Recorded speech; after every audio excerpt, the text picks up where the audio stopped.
करते हैं। Hello students, welcome back to my channel. आपके टीचर शिवांगी। स्टूडेंट, आज हम क्लास 10th चैप्टर सर्किल्स की एक्सरसाइज 10B का क्वेश्चन नंबर 7 करेंगे। चलिए स्टार्ट करते हैं।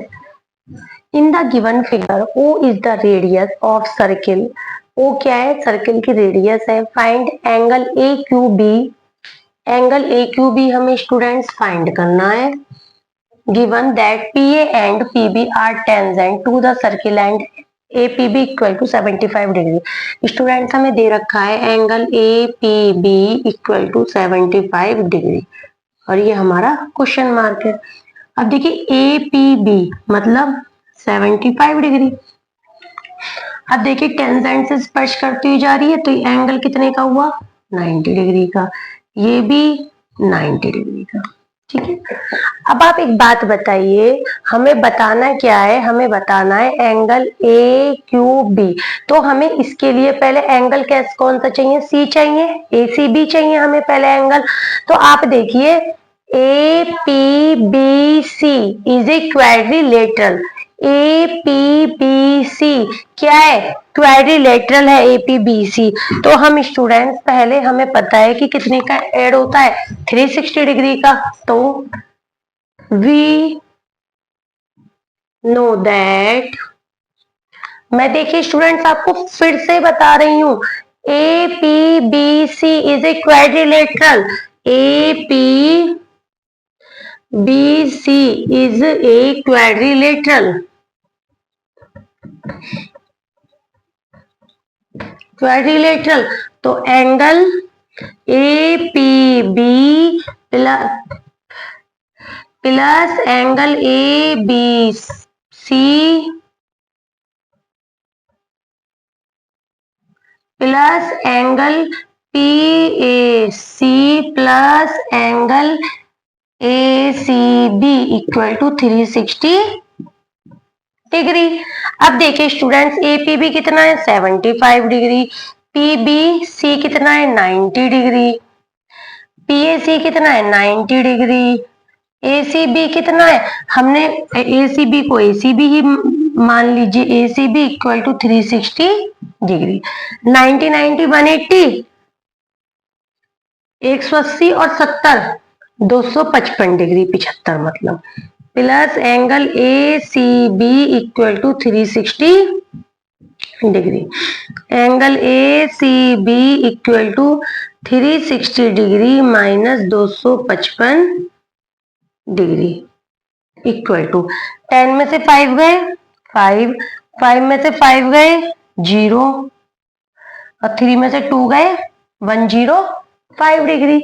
तो स्टूडेंट्स हमारा ये जो आ गया ये आया है 105 डिग्री। ठीक है। अब देखिए हम जानते हैं we know that angle ACB equal to 2 angle AQB। Now angle ACB equal to 2 into angle AQB। ठीक, तो देखिए एंगल ACB कितना है स्टूडेंट्स? 105 डिग्री। 2 इधर आगे डिवाइड में इक्वल टू एंगल AQB। तो एंगल AQB इक्वल टू 2 7 जा 2 5 जा 10, 2 2 जा 4, 1 2 5 जा 10। एंगल AQB आ गया 52.5 degree.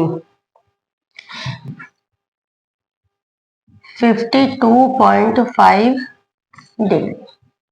Class 10th chapter circles exercise 10B का क्वेश्चन नंबर 8 करेंगे। चलिए स्टार्ट करते हैं। In the figure quadrilateral ABCD is circumscribed. Find parameter of quadrilateral ABCD। तो स्टूडेंट्स गिवन हमें ये क्या है? गिवन दे रखा है। गिवन है AL equal to 6 centimetre. 6 centimetre. BL है स्टूडेंट्स 5 सेंटीमीटर। 5 सेंटीमीटर। CM है, तो देखिए स्टूडेंट्स जो टेंजेंट है, टेंजेंट जो सर्किल के बाउंड्री को टच करती हुई इक्वल होती है। तो देखिए जब AL 6 सेंटीमीटर है तो AL तो AT भी कितनी होगी? 6 सेंटीमीटर। क्लियर। एल बी 5 है तो बी एम भी कितनी होगी 5 सेंटीमीटर। एम सी 5 है तो एन सी भी कितनी होगी 5 सेंटीमीटर। और यदि डी एन 4 है तो ये वाली टेंजेंट लाइन भी कितनी होगी 4 सेंटीमीटर। ठीक है। अब देखिए आप, अब 5 और 5 ये कितनी हो गई स्टूडेंट्स 10 सेंटीमीटर। डी और एन 4 और 5 6 और 4 6 और 5 11 सेंटीमीटर। ठीक है। अब देखिए उसकी जो सेम इक्वल होता है, सेम है तो लेंथ